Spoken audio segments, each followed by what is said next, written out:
The contract sat between them like a death sentence. Elena's hands trembled as she read the words, "Marriage. 6 months. Non-negotiable."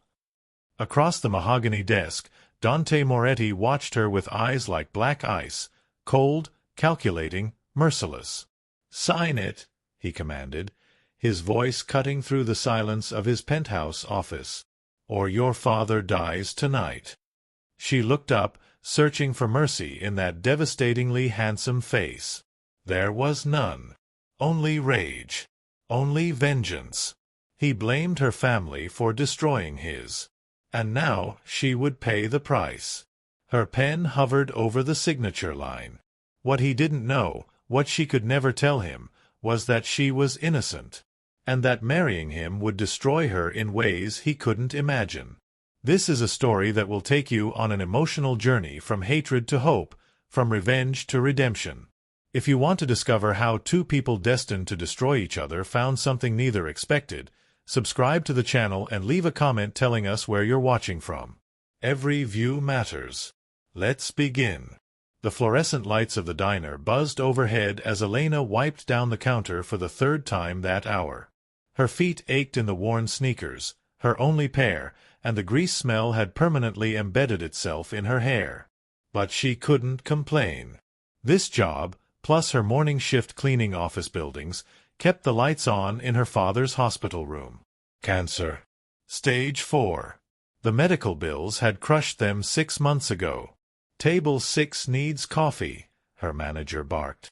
Elena grabbed the pot, painting on the smile she'd perfected over 2 years of serving. Smile. For. Collect tips.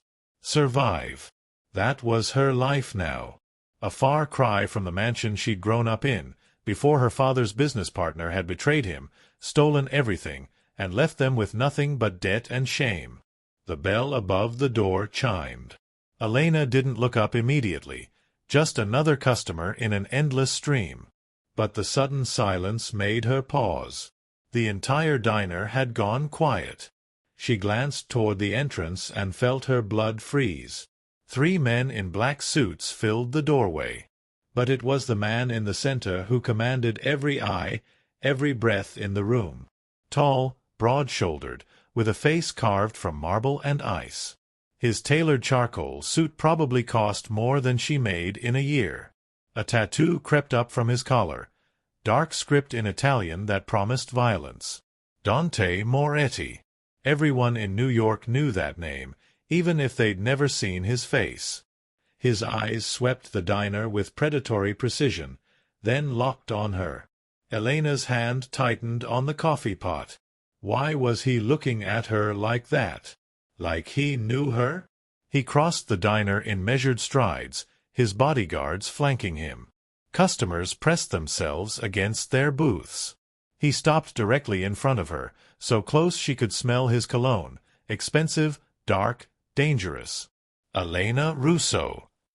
His voice was smooth as aged whiskey and twice as intoxicating. Daughter of Marco Russo. Her throat went dry. Yes. Can I help you? Something flickered in those obsidian eyes. Satisfaction? Triumph? You can. We need to talk. Privately. I'm working. Not anymore. He glanced at her manager, who'd gone pale. She's done for the day. Permanently. Wait, you can't just. I can. He pulled an envelope from his jacket and dropped it on the counter. For her lost wages. Triple what you'd pay her in a year. Elena stared at the envelope, then at him. What do you want from me? Everything. His hand wrapped around her wrist, not painful, but absolutely unyielding. Let's go. Now. Her mind screamed at her to resist, to run. But his grip was iron, and more importantly, the way he'd said her father's name. He knew something. Something about the man dying 3 floors above the ground in St. Mary's Hospital. The black SUV waited outside, engine purring like a panther. He guided her into the back seat with a hand on her lower back, possessive, claiming. She slid across the leather, and he followed, the door closing with a final click that sounded like a cell door slamming shut. "Where are we going?" Her voice came out smaller than she intended. "My office. We have business to discuss." He didn't look at her, staring straight ahead as the vehicle pulled into traffic. "What business could I possibly have with you?" Now he turned, and the look in his eyes made her press back against the seat. "Your father destroyed my family 5 years ago. Stole everything we built, left my father to die in disgrace." "Ring any bells?" Elena's breath caught. "That's not. My father didn't." "Don't." The word cracked like a whip. "Don't lie to me. I have proof. Documents. Testimonies. Your father and his partner orchestrated the whole thing." "His partner, yes. Victor Castellano betrayed both our families. My father lost everything too." "Your father got caught. There's a difference." Dante leaned forward, invading her space. "But here's what interests me, Elena. Your father is dying. Cancer, correct? Experimental treatment could save him. Treatment that costs $500,000. Her heart hammered against her ribs. "How do you? I know everything about you. Where you work, both jobs. Where you live, that studio apartment in Queens with the broken radiator. How much debt you're drowning in." His finger traced along the armrest between them, casual and terrifying. "I can make it all disappear. Save your father. Clear your debt. Give you a life you can't even imagine." Hope flared in her chest, painful and desperate. "What do you want?" "Marry me." The world tilted. "What?" 6 months. A contract marriage. You play the devoted wife, appear at my side when needed, live in my home. In exchange, your father gets his treatment. You get $50,000 a month.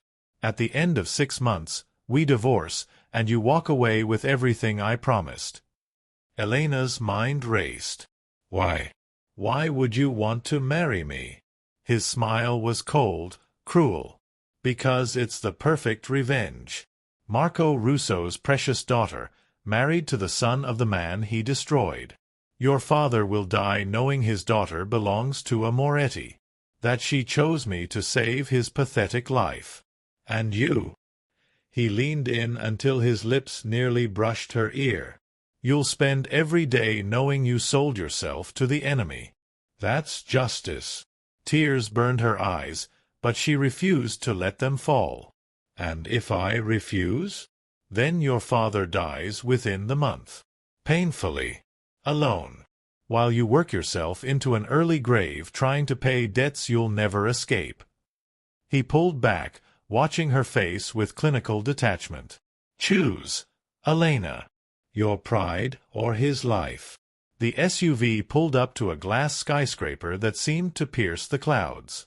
Her prison. Her salvation. Her doom. I need time to think. No. He opened the door, gestured to the building. You have until we reach my office. Top floor. 20 seconds per floor. 40 floors. Do the math. She stumbled out of the vehicle, her mind a whirlwind. This couldn't be happening. This wasn't real. But the marble lobby was real, and the private elevator was real, and the way his presence consumed all the oxygen in that ascending box was devastatingly, terrifyingly real. The numbers climbed. 10. 15. 20. Her father's face flashed in her mind. Gray. Gaunt. Barely recognizing her last visit. 25. 30. 35. 10 seconds, Dante murmured behind her. The doors opened to reveal a penthouse office with floor-to-ceiling windows overlooking Manhattan. A contract sat on the desk, thick and official and waiting. Last chance to run, he said, but there was certainty in his voice. He knew she wouldn't. Couldn't. Elena walked to the desk on numb legs. Picked up the pen with shaking hands. Read the terms through blurred vision: marriage, cohabitation, public appearances, 6-month term, financial compensation, medical care for Marco Russo. Her signature sprawled across the bottom line, barely legible. Dante moved behind her, so close she felt his breath on her neck. "Congratulations, Mrs. Moretti," he whispered, and somehow those words sounded like both a promise and a threat. "Your new life begins now." The penthouse apartment occupied the entire 45th floor of the Moretti Tower. Elena stood in the living room, surrounded by more luxury than she'd seen in 5 years combined. Floor-to-ceiling windows offered a panoramic view of Manhattan's glittering skyline. White marble floors reflected the light from crystal chandeliers. Furniture that belonged in museums. Art on the walls worth more than entire buildings. And she'd never felt more trapped in her life. "Your room is down the hall, second door on the right," Dante said, shrugging out of his suit jacket. The movement revealed the gun holster at his ribs, a casual reminder of the world she'd entered. "We maintain separate bedrooms. My staff will bring your belongings from your apartment, what little there is." The casual cruelty of that last comment stung, but Elena refused to react. "When do I see my father?" "Tomorrow. I've already arranged his transfer to a private facility uptown. The treatment begins immediately." He poured himself a scotch from the bar, didn't offer her any. "You'll visit under supervision. 1 hour, twice a week. Those are your allowances." "Allowances?" Anger flared hot in her chest. "He's my father, not—" "He's the man whose actions killed mine." Dante turned, pinning her with that Arctic gaze. "Be grateful I'm letting you see him at all. I could have let him die and kept you anyway. The contract doesn't specify his survival, only that I provide treatment." The words hit like a physical blow. She'd been so desperate, so focused on saving her father, that she hadn't read the fine print carefully enough. Horror crawled up her spine. Dante watched her realization with satisfaction. Then his expression shifted to something harder. "But I'm not a liar, Elena. Unlike your family. I said I'd save him, and I will. Consider it my gift to you, the only kindness you'll receive in this arrangement." He crossed to her, each step deliberate. Elena forced herself not to retreat, even as every instinct screamed at her to run. He stopped close enough that she had to tilt her head back to maintain eye contact. "Let me make the rules very clear," he said, voice low and dangerous. "In public, you are the devoted wife. You smile. You touch me. You convince everyone that this marriage is real. You attend events at my side, dress appropriately, and never, ever, embarrass me. Understood?" "Yes." The word tasted like ash. "In private, you stay out of my way. Don't enter my office, don't question my business, and don't pretend we're anything other than what we are, enemies bound by contract." His hand came up, and she flinched. But he only tucked a strand of hair behind her ear, the gesture almost tender. "Almost." "And Elena? Don't try to run. I have eyes everywhere. You wouldn't make it 3 blocks. I won't run." She met his eyes, found her spine. "I signed your contract. I keep my promises, unlike whatever you think my family did." Something flickered across his face. Surprise? Before the mask slammed back down. "We'll see." People always run when they realize what they've truly agreed to. He stepped back, grabbed his jacket. "I have business tonight. Don't wait up. Marco will be awake and there's food in the kitchen. Security is posted outside the door and in the lobby. For your protection," he added with dark irony. Then he was gone, and Elena was alone in her gilded prison. She found her bedroom. Calling it a room was like calling the Pacific a puddle. King-sized bed with silk sheets, walk-in closet already filled with designer clothes in her exact size, bathroom bigger than her entire former apartment. The attention to detail was unsettling. How long had he been planning this? Her old life fit into 2 cardboard boxes that arrived an hour later, delivered by stone-faced men in suits.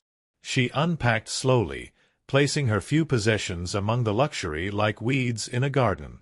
The photo of her and her father at her high school graduation. The cookbook from her mother, dead 10 years now. The cheap jewelry that held memories instead of value. That night, Elena lay in the enormous bed and stared at the ceiling. Somewhere across the city, her father was receiving treatment that would save his life. That should have brought comfort. But all she felt was the weight of the chain around her ankle, invisible but unbreakable. The penthouse door opened near midnight. She heard Dante's footsteps in the hall, pausing outside her room. The doorknob turned slightly, testing. She held her breath. It clicked back into place, and his footsteps continued to his own room. Elena released her breath and pulled the covers tighter, though she wasn't cold. She was just alone. More alone than she'd ever been, despite being trapped in a home with another person. This was her life now. 6 months of this purgatory. She closed her eyes and prayed for the strength to survive it. The first week established their routine. Dante left early, returned late. When their paths crossed, he was coldly polite, which somehow hurt more than outright cruelty would have. She was a ghost in his home, a placeholder wife, a living punishment for sins she didn't commit. But Elena wasn't raised to be helpless. She woke at dawn to cook herself breakfast, refusing to rely on the staff. She explored the penthouse during his absences, learning its rhythms and rules. She visited her father at the facility, watched him grow stronger each day, and swallowed the guilt that came with knowing whose money was saving him. On the 8th day, everything changed. Elena had cooked pasta carbonara for dinner, her mother's recipe, the one comfort she had left. She'd made enough for 2 out of habit, even though Dante never ate with her. She was twirling spaghetti on her fork when the penthouse door burst open. He strode in like a storm, tie loosened, jacket gone, blood on his knuckles. Elena stood abruptly. "What happened? Are you—" "I'm fine." He went straight to the bar, poured scotch with shaking hands. Shaking. This man who seemed carved from stone was trembling. "It's handled. You're bleeding." I said I'm fine. But he downed the scotch in one burning gulp and poured another. Elena watched him for a long moment, warring with herself. He wanted her to stay away. He'd made that abundantly clear. But something in the rigid line of his shoulders, the way he gripped the glass like a lifeline. She moved to the kitchen, grabbed the first aid kit she discovered under the sink. Returned to find him staring out the window, one hand pressed against the glass. "Sit down," she said quietly. "Elena."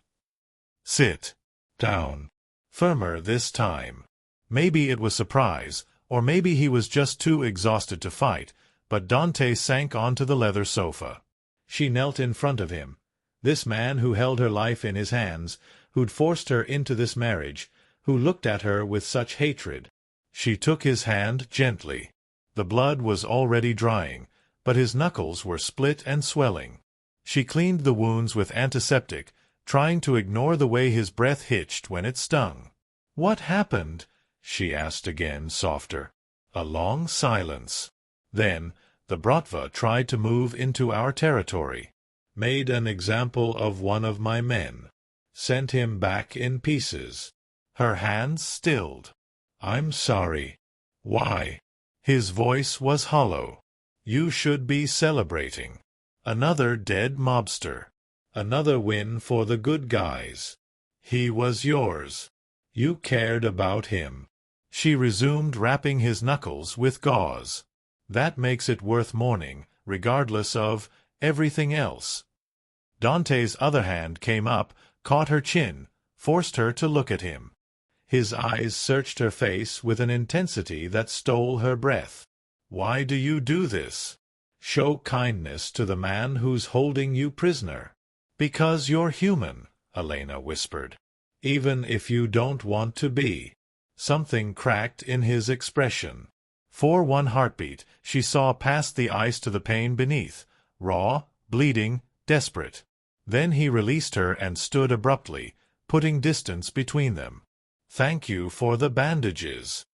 His voice was controlled again, emotionless. "Don't wait up." He disappeared into his office, the door closing with a soft click that somehow echoed louder than a slam. Elena sat back on her heels, heart racing. She'd seen it, just for a moment. The man beneath the monster. And it terrified her more than his cruelty ever had. Because if Dante Moretti was human, then this revenge he'd built his whole world around. What would it cost him when he finally realized the truth? 3 weeks into the marriage, Dante announced their first public appearance. A charity gala at the Plaza Hotel. Old money, new money, and crime lords all rubbing elbows under the guise of philanthropy. Elena would play her role as the devoted wife, and the world would see the Moretti empire as legitimate, powerful, untouchable. The dress arrived that afternoon. Midnight blue silk that probably cost more than her father's hospital bills, with a back that plunged dangerously low. Matching heels that added 4 inches to her height. Diamond earrings that felt like weights dragging her down to the depths. When she emerged from her room that evening, Dante was waiting in the foyer. He turned, and something flickered across his face before the mask snapped back into place. "You look—" He cleared his throat. "Appropriate." "You look uncomfortable," Elena replied, and was rewarded with the tiniest quirk of his lips.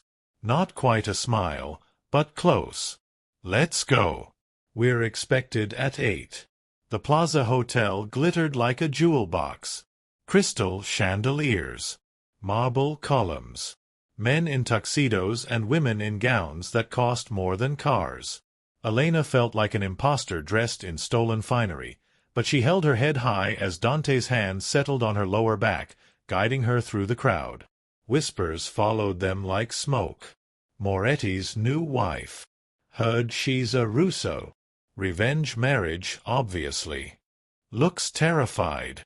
Dante's hand pressed more firmly against her spine, a warning.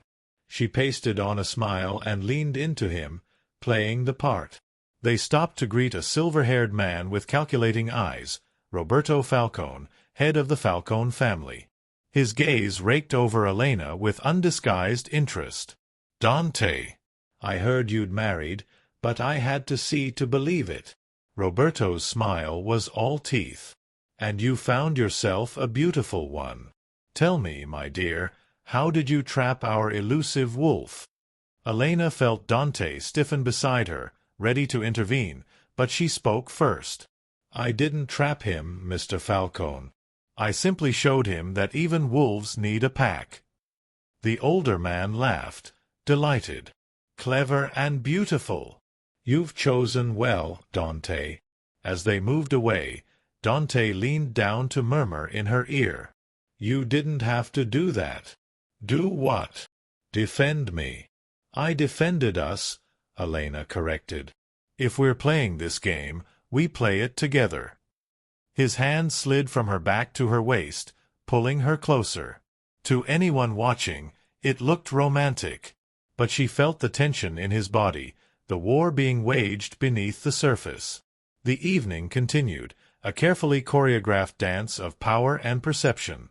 Elena smiled until her face hurt, made small talk with people who barely saw her as human, and played the role of Mrs. Moretti with every ounce of strength she had. It was during dinner that disaster struck. A woman in a blood-red dress approached their table, late 20s, stunning, with venom in her smile. "Dante, I heard the most curious rumor that you'd gotten married." Her eyes cut to Elena, though nobody mentioned she was a child playing dress-up. "Cassandra." Dante's voice held a warning.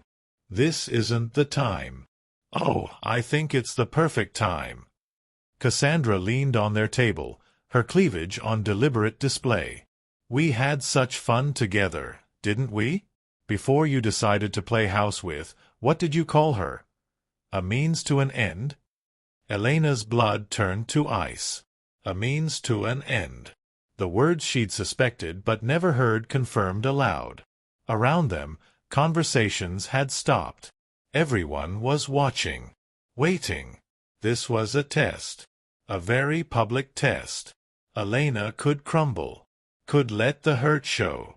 Could give Cassandra the satisfaction and embarrass Dante in front of his entire world. Or she could fight. She stood slowly, drawing every eye, picked up her champagne glass and took a deliberate sip before addressing Cassandra with a voice like honey-coated steel. You're absolutely right. I am young. Which means I have my whole life ahead of me to be Mrs. Moretti. Elena smiled, sharp as knives.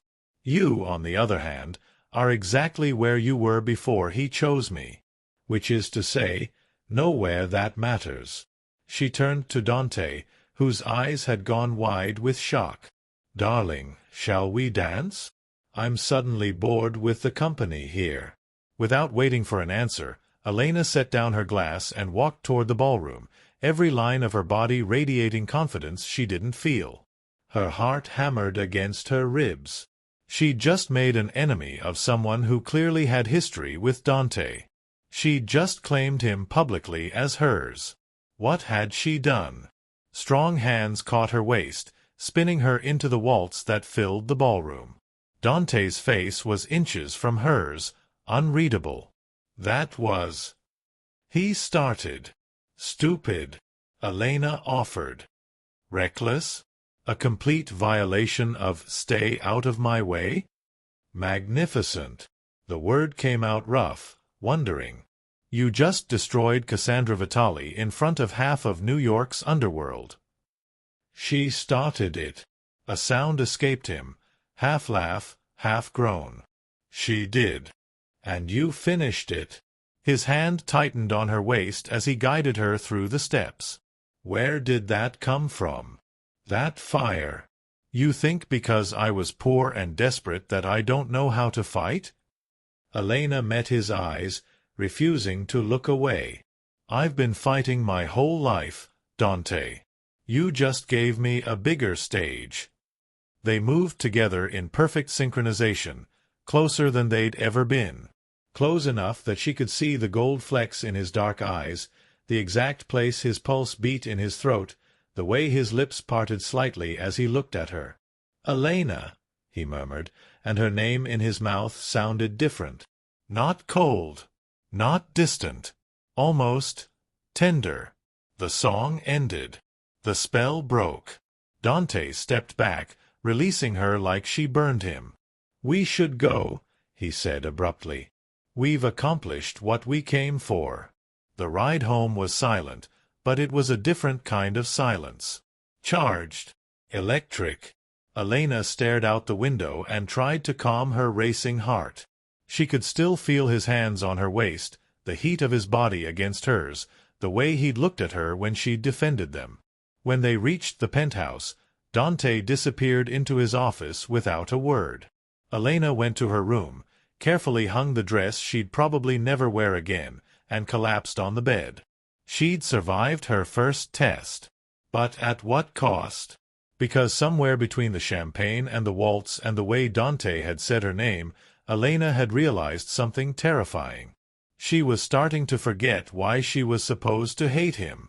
And that was far more dangerous than any enemy he had. The nightmares started after the gala. Elena would wake in darkness, heart pounding, the weight of her mother's death pressing down on her chest. She'd been too young, only 12, when cancer took her. The same cancer now trying to take her father. On the fourth night, she gave up trying to sleep. She padded to the kitchen in bare feet and her sleep shirt, planning to make tea. But she froze in the hallway. Light spilled from Dante's office. At 3 a.m. She should go back to her room. Respect his privacy. Follow the rules. But something pulled her forward. Concern, curiosity, or maybe just the desperate need for human connection in the hollow hours of night. The office door was ajar. She peered through the gap and her breath caught. Dante sat at his desk, head in his hands, surrounded by files and photographs. But it was the photograph clutched in his right hand that made her chest tighten, a family portrait.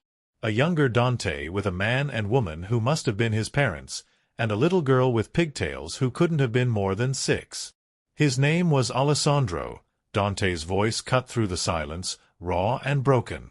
He didn't look up. My father.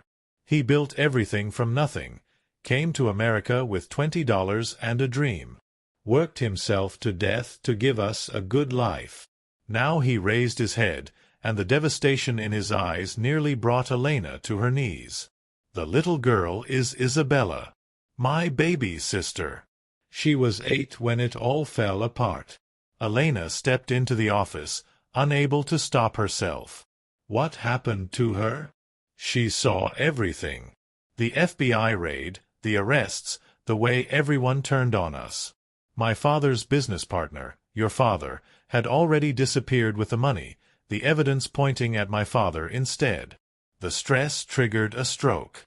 He died in prison 3 months later. Dante's hands trembled as he set down the photograph. Isabella stopped speaking, stopped eating, stopped being the bright, laughing child she'd been. By the time I got out of juvie, yeah, they arrested me too, even though I was 17, she was in a psychiatric facility. Dante. Elena moved closer, her heart shattering. She's still there. 10 years later. I visit every week. She's 22 now, but she's still that terrified 8-year-old in her mind. He finally looked at Elena, and the raw pain in his face was unbearable. So yes, I blamed your father. I swore I'd make him pay. Make his daughter feel even a fraction of the helplessness Isabella feels every day. The truth hit Elena like a physical blow. This wasn't just about money or betrayal. This was about a man trying desperately to fix something that could never be fixed, channeling his pain into revenge because it was the only thing that made him feel less powerless. It wasn't my father, Elena whispered. The betrayal. It was Victor Castellano, his partner. My father was the fall guy too, but nobody believed him. By the time the truth started coming out, Victor had disappeared, and my father's reputation was destroyed. We lost everything. The house. The cars. My mother's medical treatment. Her voice broke. She died because we couldn't afford the care anymore. 3 months after your father. Dante's face had gone white. What? Victor used both our fathers. Set them against each other. Let them take the fall while he vanished with everything. Elena pulled out her phone with shaking hands, opened the photos she'd never deleted, newspaper clippings, legal documents, her own investigation compiled over years. I've been trying to find proof for 5 years. Trying to clear my father's name before he dies. She held out the phone. Dante took it like it might explode, scrolling through the evidence with growing horror. This letter, he breathed. From the federal prosecutor. It says that my father cooperated, that he provided testimony against Victor, that he was granted immunity in exchange. Elena's tears finally spilled over. Victor disappeared before they could arrest him. And everyone still blamed my father anyway. Blamed yours. Nobody wanted to admit they'd been fooled by the real criminal. The phone slipped from Dante's grip, clattering onto the desk. He stood abruptly, pacing like a caged animal. No. I spent 10 years, 10 fucking years, planning this revenge. Building my empire to destroy the man who destroyed mine. You're telling me it was all a lie. Elena's voice was gentle despite the pain crushing her chest. We're both victims, Dante. You, me, Isabella, our fathers. The only winner was Victor Castellano. Dante slammed his fist on the desk, and Elena flinched. But when he looked at her, there was no anger directed at her, only anguish, confusion, and something that looked like grief. "I forced you into this marriage," he said hoarsely. "I threatened your dying father. I made you a prisoner. All because I wanted to hurt the man who hurt my family. But he didn't." His voice cracked.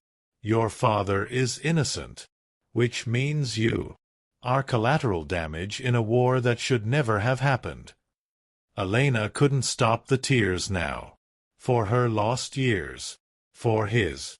For Isabella and her mother and both their fathers paying for crimes they didn't commit. "We both are." Dante crossed to her in 2 strides, and she thought he might push her away. Instead, his hands cupped her face with a gentleness that destroyed her. "I'm sorry." The words sounded ripped from his soul. "Dio, Elena, I'm so sorry. I can't. There's no way to take back what I've done to you." "Then don't." She covered his hands with hers, feeling him shake. "Don't take it back. Use it. We find Victor together. We make him pay for what he did to both our families. We get justice, real justice." "You should hate me." His forehead pressed against hers, their breath mingling in the small space between them. "I would understand if you hate me." "I should," Elena agreed. "But I don't. Because I see you, Dante Moretti. Not the monster you pretend to be. The brother who visits his sister every week. The son still trying to avenge his father. The man who keeps his promises even when they cost him everything." "You're too good for this world," he whispered. "Too good for me. Then be better." She pulled back enough to look into his eyes. "Be the man who deserves me. Starting now." Something shifted in the air between them. Understanding, connection, the dissolution of walls they'd both built so carefully. Dante's thumb traced her cheekbone, wiping away a tear with heartbreaking tenderness. "If we do this," he said slowly, "find Victor, clear our fathers' names, get justice, what happens to us?" "To this." His gesture encompassed the ring on her finger, the contract that bound them, the marriage built on revenge. Elena's heart hammered. "I don't know. But maybe we figure it out together." "Together," Dante repeated, like the word was foreign. Then, softer, almost wondering, "I think I'd like that." He kissed her forehead, chaste, gentle, a promise of something neither of them understood yet. Then he pulled her into his arms, and Elena let herself be held by the man who'd been her captor, her enemy, and was somehow becoming something else entirely. Outside, dawn broke over Manhattan. A new day, a new beginning. But in the shadows, Victor Castellano's decade-old sins were waiting to be uncovered. And they wouldn't give up their secrets without a fight. Finding Victor Castellano proved harder than either of them anticipated. The man had vanished like smoke, leaving no trail, no breadcrumbs, no hint of where he'd hidden with his stolen fortune.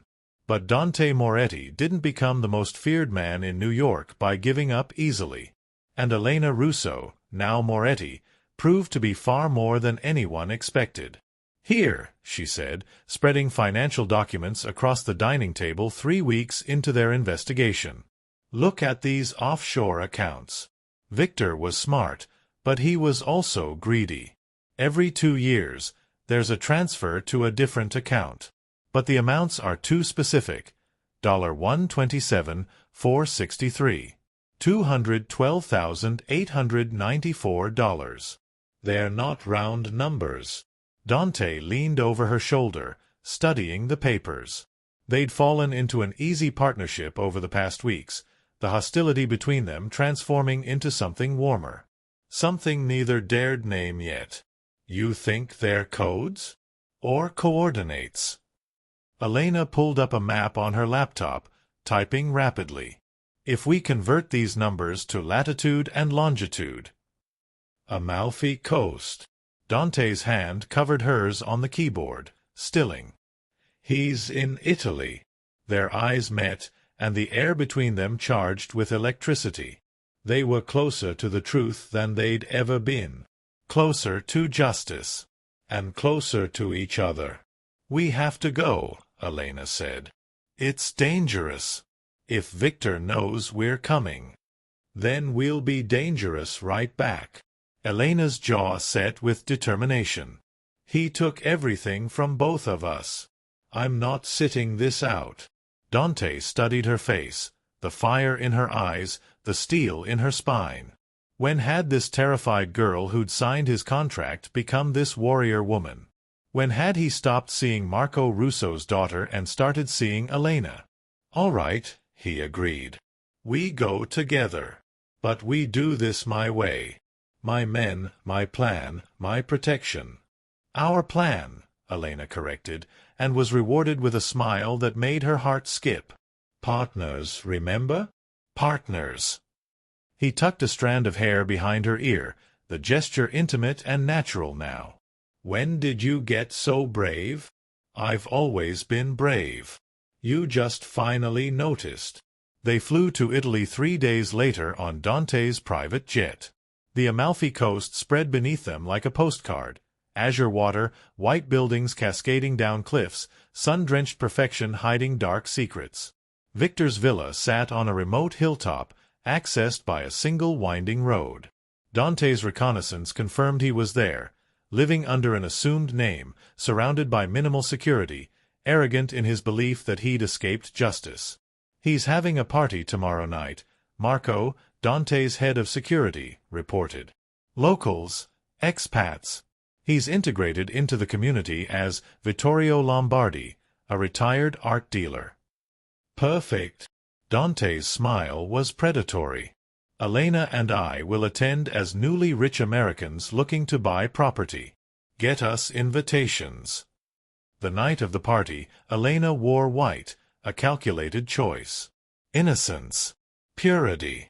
Everything Victor had tried to destroy. Dante wore black, a shadow at her side, his hand never leaving the small of her back. The villa was beautiful. Terracotta tiles, lemon trees, music floating on the evening breeze. And there he was, holding court on the terrace. Victor Castellano, older and grayer but unmistakably him. Elena's hand tightened on Dante's arm. He covered it with his own, steadying her. "Breathe," he murmured. "We've got him." They moved through the crowd, waiting for the perfect moment. It came when Victor stepped away to refill his drink, alone on a balcony overlooking the sea. Elena approached first. "Beautiful view." Victor turned, smiling politely. "It is. Are you enjoying the party, Signora?" "I'm not sure yet." Elena's voice dropped its warmth. "Hello, Victor." His face went white. The glass slipped from his fingers, shattering on the tiles. Who are you?" "Elena Russo. Marco Russo's daughter." She stepped closer. "Remember him? The man whose life you destroyed." "I don't know what you're." "You remember my father, too." Dante emerged from the shadows, blocking the exit. "Alessandro Moretti. He died in prison while you lived here in paradise." Victor's eyes darted between them, panic rising. "This is insane. I'm calling security." "Your security is busy," Dante said softly. "My men saw to that. It's just us now. Time to answer for what you did." "I didn't do anything." "It was business. They knew the risks." "They trusted you." Elena's voice cracked. "My father called you his best friend. He let you into our home, our lives. And you framed him. You stole everything and let him take the fall. He would have done the same to me." Victor's composure crumbled. "It was survival. I had debts, enemies. I did what I had to do." "You destroyed families." Dante's voice was ice. "You killed my father. You broke my sister's mind. You took Elena's mother from her. You think you're better than me?" Victor spat. "You're a mobster, Moretti. You've killed, you've stolen. I know exactly what I am. Dante pulled out his phone, pressed record. But I've never betrayed the people who trusted me. Never framed innocent men. Never left children to suffer for my sins. Now you're going to confess. Every detail. Every lie. Everything you did to our fathers. And if I refuse? Elena smiled, cold and sharp. Then we throw you off this balcony and tell everyone it was a tragic accident. Your choice. For a moment, she saw fear in Victor's eyes, real, primal fear. Good. Let him feel what they'd felt. What Isabella felt every day.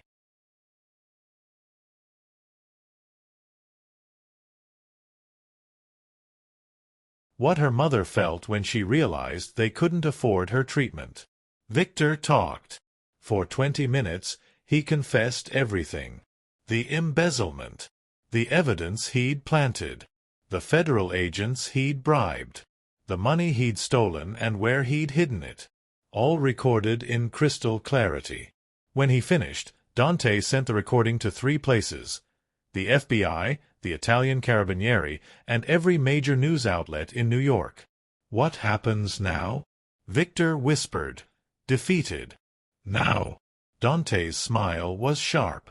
Now you face justice. The real kind. The kind you denied our families. Sirens wailed in the distance, growing closer.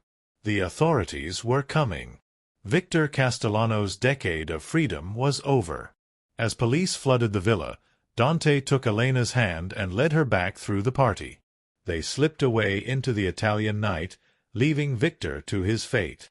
They didn't speak until they reached the cliffside hotel where they were staying.